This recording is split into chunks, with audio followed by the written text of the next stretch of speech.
Salvatore Foti, y esa es una de las dudas con las que uno quisiera arrancar. Nuestro invitado es un analista político, especialista en materia de comunicación y de, sobre todo, cómo esa comunicación se traslada a las redes sociales. Y esa es una de las preguntas que yo tengo para arrancar este análisis. Salvatore, buenas noches, bienvenido a la Alianza Informativa Decide Ecuador 2025. ¿Cuál es la evolución que podemos ver de los dos candidatos desde ese octubre de 2023 que cita Orlando a marzo de 2025, cuando se vuelven a ver las caras precisamente en un debate de cara a la segunda vuelta? Salvatore, buenas noches. Bueno, buenas noches, y antes que nada, gracias por la invitación, qué gusto compartir contigo, Daniel, Orlando, un gusto de verdad. Hagamos antes que nada un pequeño análisis así del discurso bastante rudimentario, ¿no? Podemos comparar también con el 2023, pero nos quedamos con algunas cosas. ¿Con quién estaban hablando los candidatos? Esto creo que es lo primero, ¿no? ¿Con quién estaban hablando y con qué tono? O sea, si el tono fue con mensajes y oraciones hechas, reiteradas, repetidas, qué narrativa quisieron aplicar. Me parece que ellos están hablando, siguieron hablando el día de ayer con su voto duro, con su target, para ponerlo así, y no hablaban, por ejemplo, y esto me parece, no sé si es un error, ¿no? Tal vez era de hacerlo. Hablaron con los votantes de ISA, me parece que ninguno de los dos habló con los votantes de ISA, y creo que hubiese sido oportuno, pero reitero, esta es una opinión. Entonces, lo que yo he visto es dos candidatos que sí se cuidaron bastante. Respecto al 2023, vi a una Lisa González bastante más temperamental, lo que no es negativo para nada, porque además aquí creo que nuestros debates tienen que ser así, no tienen que ser temperamentales, porque a la gente le gusta. Aquí hemos tenido presidentes que han sabido hablar y que han sabido también, como podemos decir, ser viscerales, ¿no? De vez en cuando. Entonces me parece que la candidata Luisa González ha seguido esta línea. Así que esto es lo que yo he visto momentáneamente. Pero Salvatore, en función de lo que acabas de mencionar y además en función también de lo que ha ocurrido en el día de hoy, hay algunos elementos que parecería que estaban como programados. El día de hoy, por ejemplo, le quitan los derechos políticos a la vicepresidenta justamente el día en que arranca la campaña electoral, para que el presidente candidato Daniel Noboa pueda designar a su reemplazo en caso de tener licencia, porque no quiere que esté Verónica Abad. Y por otro lado, también ha habido acontecimientos de orden violento, también se han manifestado algunas cuestiones de orden económico. ¿De qué manera se caracterizaría el arranque de esta campaña de segunda vuelta con estos elementos que te acabo de mencionar? Bueno, voy a decir algo muy serio y grave. Me parece que aquí el CNE no está haciendo bien su trabajo. O sea, esta es la entrada que quiero dar. Porque aquí no se trata de que el presidente de turno, no estamos hablando de Noboa, nos conceda o nos haga el favor de, porque es bueno, que va a entregar la presidencia para empezar su campaña. Hay un código de la democracia, hay leyes, hay que respetarlas. Esta no es solamente mi opinión, también los veedores de la Unión Europea han manifestado más de una vez, inclusive recientemente, que las reglas son clarísimas. Ahora, que no se la quiera respetar, digamos que es legítimo. Lo que no es legítimo es que el árbitro, que sería el CNE, no cuida bien a los dos candidatos. Tienen que cuidar a los dos candidatos. Pero perdona que te interrumpa. Dime. Ayer empezó la campaña y ayer teníamos a un presidente ejerciendo las funciones de candidato, o a un candidato también ejerciendo las funciones de presidente. Entonces, la ley ya se violó desde ayer. Claro, o sea, tendremos que... O sea, yo digo esto resignado. Y también los electores, sean de cualquier bando que sean, tienen que resignarse. Vamos a tener a un presidente que por ende se aprovechará además de todo su poder, de sus funciones y de sus atribuciones, evidentemente no para perjudicarse, porque sería absurdo, sino para beneficiarse. Reitero, aquí no dependería, en un país democrático, en una república madura, esto no depende ni de Noboa, ni de Luisa González, esto depende del CNE, que lastimosamente, reitero, le dejó hacer lo que quiso en la primera vuelta y seguirá dejándole hacer lo que quiere en la segunda vuelta. Lo que dice la literatura es que normalmente esto se paga en las urnas. Esperemos que esta no sea la excepción.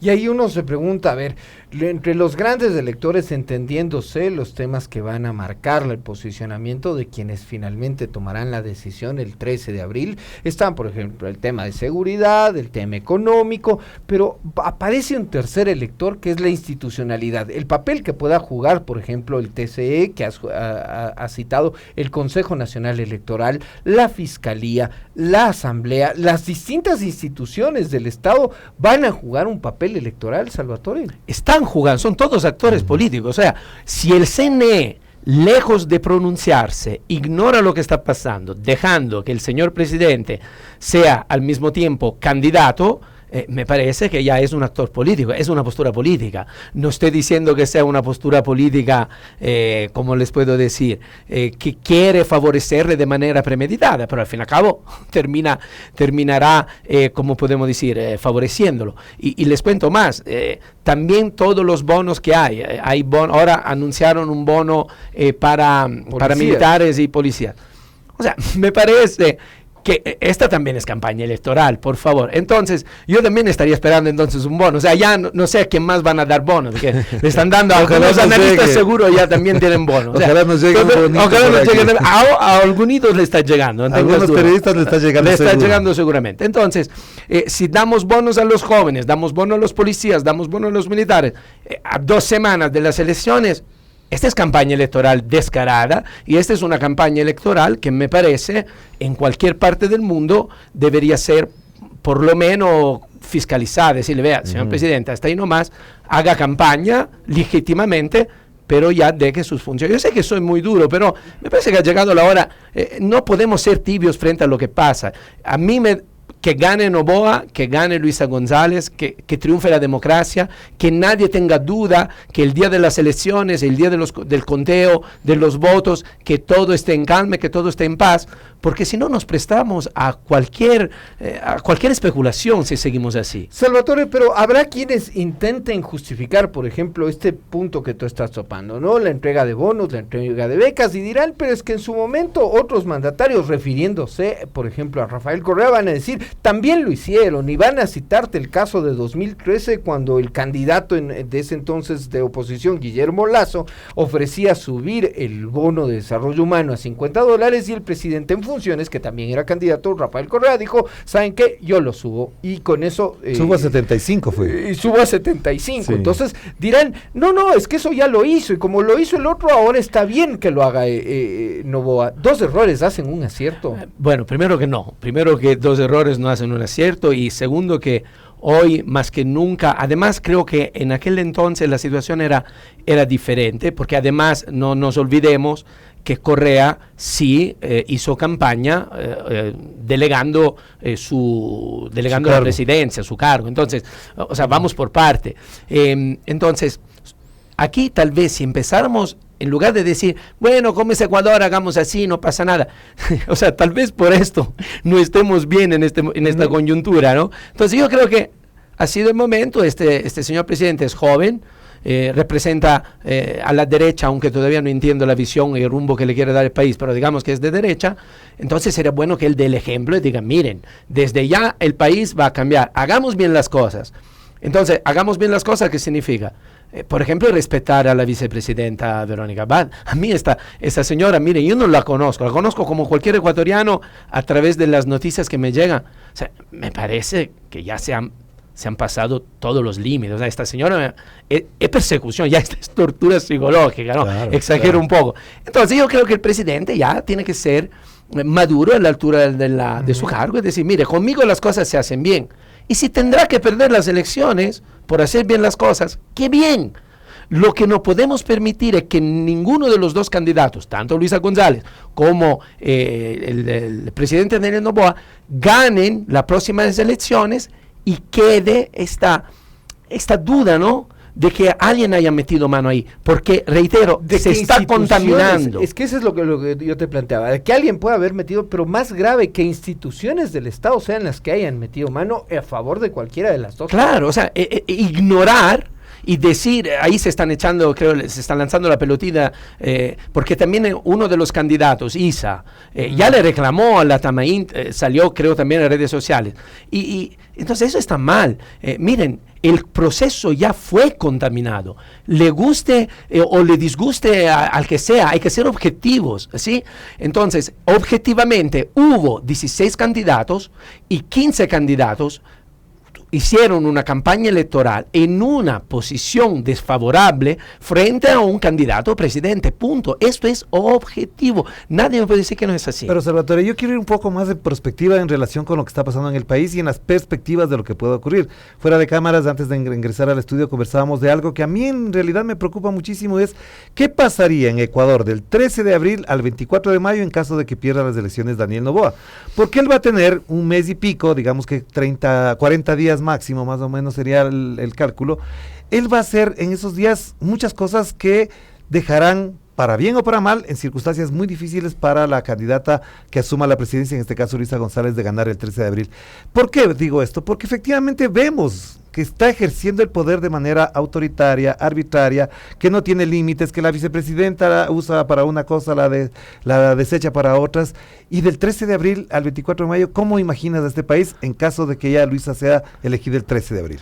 Bueno, esto también tenemos tradición en el país. El último fue Lasso, quien hizo una consulta que prácticamente no se pueden explotar los recursos petroleros del país. O sea, tampoco le hizo flaco favor, le hizo, por ejemplo, a Noboa. Entonces, estamos un poquito acostumbrados a esto, pero ahí sí soy optimista. Yo creo que si el señor presidente pierde las elecciones, a lo mejor ahí ya pueda, quién sabe, ¿no? A veces se madura de golpe y se porte, ¿cómo estoy diciendo? O sea, tenemos que empezar a portarnos bien, a respetar las leyes, a respetar las reglas. Las reglas valen para todos. Él puede hacer 1000 cosas en estos días que le quedarían, porque también afuera de micrófonos hablábamos, ponte una constituyente, pero ya no tiene tiempo, o sea, el tiempo ya no le ayuda, el tiempo de hecho no le va a ayudar tampoco, o no debería, esto nos dice la literatura, falta muy poco tiempo para las elecciones como para revertir a las personas o las percepciones que tenemos, ¿no?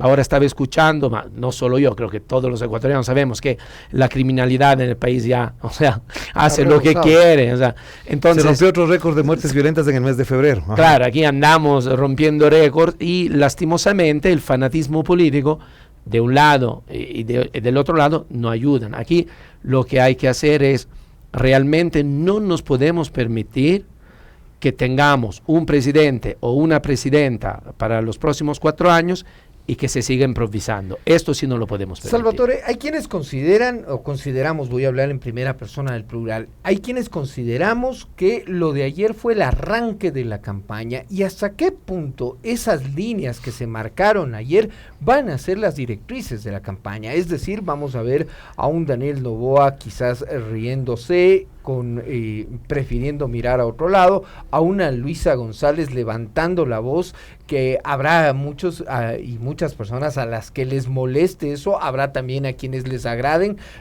ambas actitudes que he descrito de los candidatos, pero ¿hasta qué punto son la cancha con la que se va a jugar estas 3 semanas de cara al 13 de abril? Bueno, antes que nada déjame decir que este debate es un desbarate, el formato lo tienen que cambiar urgentemente, es un formato que castra tanto a los candidatos como a los electores, por ende censura la democracia. Es un formato copiado de manera muy mala, muy mediocre del sistema de Estados Unidos, entonces está mal hecho.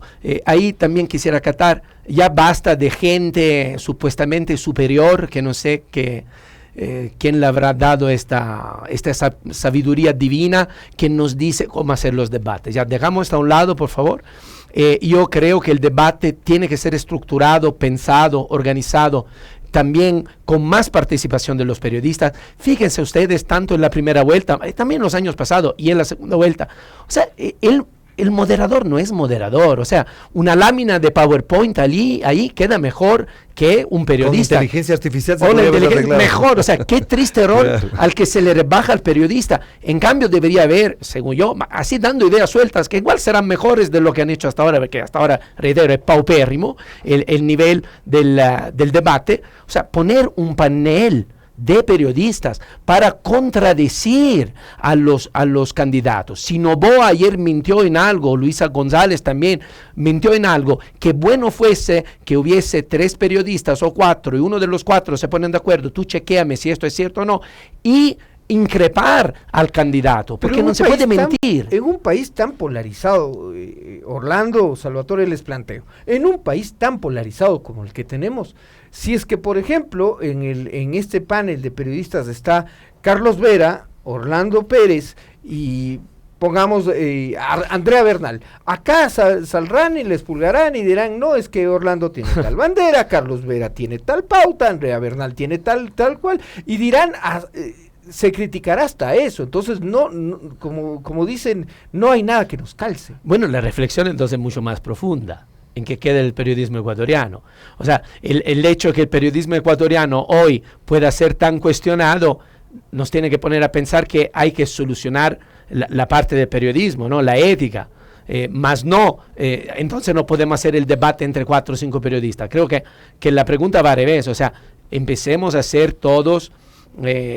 bastante, como le puedo decir, hagamos bien las cosas para que también el público vea que, o sea, si un periodista hace campaña electoral para un presidente, perdóneme, no es periodista, es otro actor político, perdóneme, yo no voy a hacer nombres, pero actores políticos, por eso le decía que parece que hay bonos aquí para todos. Pero si finalmente, o sea, yo creo muchísimo en la honestidad intelectual, y les planteo, si yo digo, a ver, mi nombre es Daniel Montalvo, tengo 30 años de ejercicio periodístico, y tengo una tendencia socialdemócrata hacia la izquierda, ¿no? Entonces van a decir, sí, este señor está identificado con tal y cual, pero finalmente yo no me estoy vendiendo como un periodista imparcial, objetivo, por sobre el bien y el mal.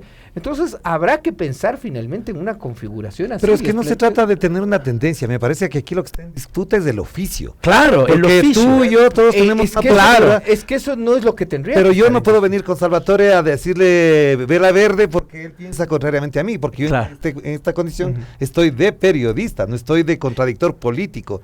Y lo que ha pasado es que estos actores políticos sacan bandera, comienzan a actuar de manera política, por ejemplo, censurando información. Claro. El señor Carlos Vera, para mencionar un nombre, dijo que nunca entrevistaría a Luisa González. No la ha entrevistado. Y es de un canal estatal. Claro. Dijo que no le entrevistaría a Daniel Noboa y lo entrevista ahora a Daniel Noboa. Pero lo que digo es que aquí lo que ha pasado es que las reglas del juego no están claras ni en el debate, ni en la campaña, porque no tenemos autoridad política para eso. Bueno, pero también ahí, ¿no? El público creo que puede ser maduro, porque... o sea, tú pusiste el ejemplo de Carlos Vera, profundizámoslo entonces. Cualquier periodista lo que busca es la noticia, ¿no? Entonces, si Luisa González evidentemente es una fuente noticiosa, ignorarla es repudiar el oficio de periodista. O sea, me parece absurdo. Es como que todo el mundo habla, pongamos algo que está lejos de nosotros, la guerra en Ucrania, no, pero yo no hablo de la guerra en Ucrania porque estoy en contra de Putin o en contra de Zelensky. O sea, o la masacre en Gaza, no hablo porque estoy a favor del régimen de Israel. O sea, es absurdo. Pues, o sea, pero también la otra parte que es, y perdón que meta este tema que es caliente, es que, por ejemplo, a este espacio no vienen los candidatos de ADN. No ha venido el presidente Noboa, no viene la candidata a la vicepresidencia, el señor Esteban Torres, que dijo una cosa terrible el día de ayer en un programa de televisión, no aceptó la invitación para estar el día de hoy, la señora Natalie Murillo tampoco aceptó la invitación. Entonces, por otro lado, también hay esa censura hacia los medios. Yo sí voy a este y a este no voy. Sí, claro. O sea, y eso nos revelaba, lo veíamos en las notas previas, ¿no? En el espacio informativo les estábamos contando que ambos candidatos empezaron una agenda de medios. ¿Dónde empieza Luisa González? En Teleamazonas, que le vamos a decir que Teleamazonas es un medio afín, buscó territorio amigo para... Creo que no. No es. ¿No? ¿Dónde empieza el presidente candidato Daniel Noboa? En Canela. Estaba allí exponiéndose, es esa la estrategia que les planteo. ¿Se puede avisar a ustedes? ¿Lo ven, por ejemplo, a Daniel Noboa sentándose con alguien que le pueda marcar un contrapunto en una entrevista? Tampoco le ven de aquí hasta el 13. Tampoco a Guillermo Lasso le veía así, o sea, nadie le ve así. Es difícil que haya, pero ellos se lo pierden. Miren, retomando un poquito como para cerrar un poquito la parte que habíamos empezado de las redes sociales dentro del debate. Ha habido algunas cosas que sí han pegado, ¿no? Dentro de de las conversaciones en las redes sociales. Por ejemplo, lo de la rana René sí pegó, o sea, hubo gente que buscó en Google Trends esto de la rana René, pero también lo que parece que más golpeó, estaba viendo recién Google Trends justo ahora antes de llegar a la radio, y lo de la presidenta de ADN ha pegado bastante en Google Trends. O sea, la gente está buscando mucho. Pero es que ese fue un hecho que ya se venía denunciando. Es decir, que lo diga Luisa, lo reafirma, pero no es que estaba ausente del escenario. Lo que pasa es que lo que estamos diciendo, los medios de comunicación lo silenciaron. Lo silenciaron, pero la gente lo sigue buscando. Entonces, claro, esto es importante. ¿Y cómo ves lo del señalamiento, el desafío que le hizo Luisa González de hacerse un doping? Ella sabrá por qué le ha dicho, pero ahí no ¿qué me crees meto. que efectivamente ocurrió? ¿Cómo se percibió? Porque comentábamos con Daniel, por ejemplo, cuál hubiese sido, si tú eras el asesor de Daniel Noboa, ¿qué le habrías recomendado que haga frente a un desafío de esta naturaleza? No, pero tú no sigues nunca la agenda del otro. O sea, si la otra te dice, mírame, él tampoco la miró, ¿no? O sea, él se quedó. Y entonces si el otro dice, hagamos el doping, tampoco tú vas a aceptar. Creo que ahí Daniel Noboa lo que hizo es tomarse las cosas con un poquito más de humor en algunos casos. Creo que a Luisa González le faltó humor ayer. Creo que el humor es muy importante, lo hemos visto también en otros debates, inclusive uno famoso fue entre Barrera y Rodas, creo, cuando Rodas le regaló el chocolate, que esa fue una movida de Durán Barba, creo yo, me permito decir. Entonces, creo que el humor faltó ayer, hablaron con su voto duro, dejaron de hablar a los votantes de ISA, como estamos diciendo antes, dejaron de hablar a aquellos indecisos, ¿no? Tal vez, porque aquí, hablemos claro, matemática muy sencilla, 650,000 votos y se gana las elecciones, claro, para cualquiera de los dos, 650,000 votos. Y esos 650,000 votos están en los votos que recibió ISA, parte de los votos que recibió Andrea González, y esas sumas pequeñitas de los otros candidatos que podrían ser 50,000, 70,000, 40,000, fundamentales, que cuando sumas, o sea, esos sueltos como cuando tú estás buscando en los bolsillos de la ropa y reúnes para el pasaje, para pagar la leche que te falta de 20 centavos. Pero miren, le doy un número que para mí es muy interesante, yo siempre lo llevo a colación, lo traigo a colación, y es que en Pichincha, por ejemplo, Luisa González sacó el mismo número de votos en esta primera vuelta que sacó en segunda vuelta hace 2 años, claro, ¿no? Esto es muy importante, significa que el piso o sea, ella solo puede crecer en Pichincha. El piso de Luisa González en Pichincha desde ya es un 200,000 Pero no te olvides, Salvatore, que en Pichincha el señor Leonidas Issa sacó una votación de 7% en Quito. 136,000 votos, claro, ahí creo. Si y no esos me acuerdo mal. 136,000 no creo que vayan todos ni en un gran porcentaje a Noboa. Pueden ir al nulo, pero van en buena cantidad a Luis. O sea, los votos no son endosables, pero yo coincido que el votante de Issa hoy, dudo que vaya hacia Noboa. Puede pasar todo, ¿no? En la vida. Claro. Pero dudo que vayan hacia allá. Me parece que es muy importante recolectar los demás votos, los votos que por ahí parecerían que no cuentan, pero sí van a contar, sí van a contar. Y con ese razonamiento que ustedes dos plantean, les pregunto lo siguiente: ¿no puede que haya sido precisamente esa estrategia de saturación de ayer de ambas candidaturas para empujar a ese nulo, tomando en cuenta que ven pisos, ven techos, y claro, normalmente, históricamente, el voto que más crece entre primera y segunda vuelta es el nulo? Entonces les planteo, ¿no fue quizás una estrategia de saturar precisamente con esas dos posiciones tan encontradas, con dos candidatos que se dijeron de todo ayer, porque hay que decirlo, se dijeron de todo, sí, precisamente apostar a que el otro no crezca y preferible que crezca el nulo? Bueno, para mí sería una estrategia equivocada, a mi manera de ver. Puede ser, es probable. Es una estrategia que más le conviene a Noboa, según yo. Podría ser, pero creo que a Luisa González le conviene ir en búsqueda de los votos porque ella puede crecer. Reitero, Noboa en las provincias importantes, con respecto a la primera, importantes por favor en términos de voto, porque todas son importantes, faltaría más. Entonces, pero en las provincias importantes en términos de voto, en Guayas Noboa llega con 100,000 votos menos. En Pichincha llega con 200,000 votos menos. O sea, al señor presidente le faltan votos. Y también lo que le falta, para retomar también un poquito lo que tú decías antes, que aquí no aceptan los ministros ir y todo, esconderle a un presidente Mira, han venido escondiendo presidentes desde la época, o sea, no sé, o sea, desde épocas antiguas. A ese nivel yo solo recuerdo Maguad. Bueno, también a Gutiérrez lo escondieron bastante, ¿no? Lo de Maguad creo que fue mucho más notorio. Y a Moreno le escondieron todo el tiempo. Bueno, a Moreno le escondieron. El COVID también le ayudó mucho a esconderse un año. Claro. Pero digamos que le esconden mucho, esto no habla bien del candidato.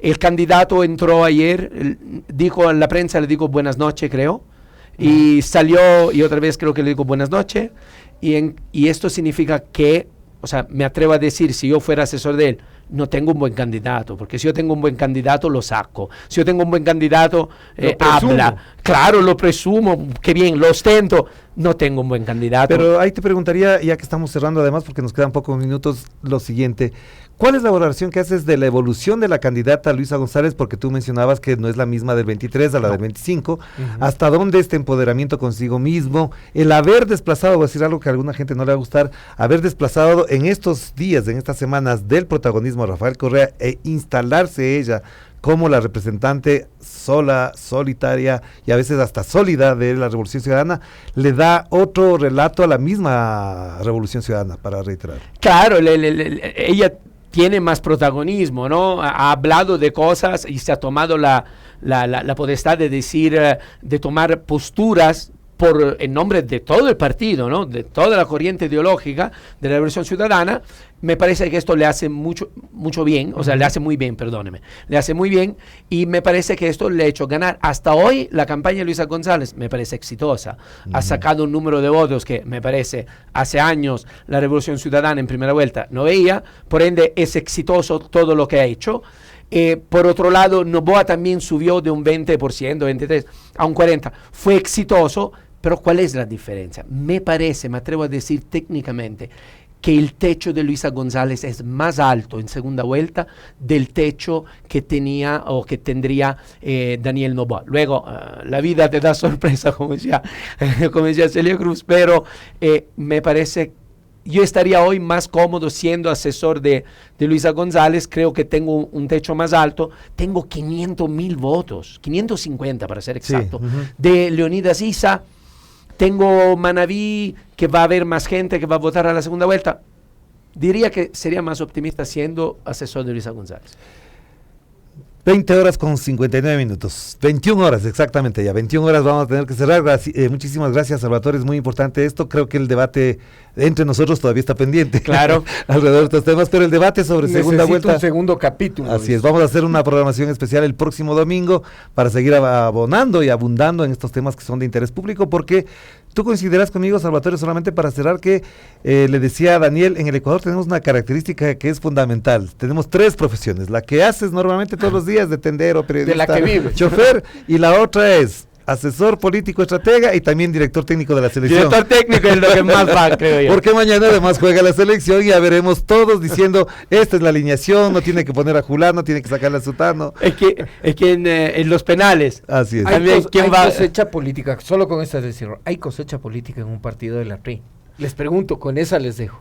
Es importante. ¿Quién va a cosechar? Sí, o sea, hay cosecha política. Acuérdense lo yo que creo que Levanta Lazo cuando quiso entrar a hacer, ¿no? Y también... Y le fue mal. Y hay varias. A Lucio Gutiérrez le fue mal. Y eso pero yo creo que levanta el ánimo después de haber ganado a Venezuela no del todo bien como se esperaba, y ganarle mañana a Chile en Chile para desquitarnos de los 3 puntos que nos quitaron después de este amargo momento que es la disputa política. Creo que le hace bien al país en general. O sea, le sube el estado de ánimo. Claro que lo que más busca el ecuatoriano en redes sociales es el fútbol, aunque sea un partido en Turquía, no sé en qué país, por ahí perdido en el mundo, los ecuatorianos estamos viendo cómo es así que lo que más nos interesa es el pero fútbol. Mañana efectivamente va a levantar el ánimo. Seguro, si es que ganamos seguro. En Chile y nos desquitamos de lo que pasó con la selección, los 3 puntos que le quitaron, efectivamente va a levantar muchísimo el ánimo, ¿sí o no? Así es, yo por eso tenía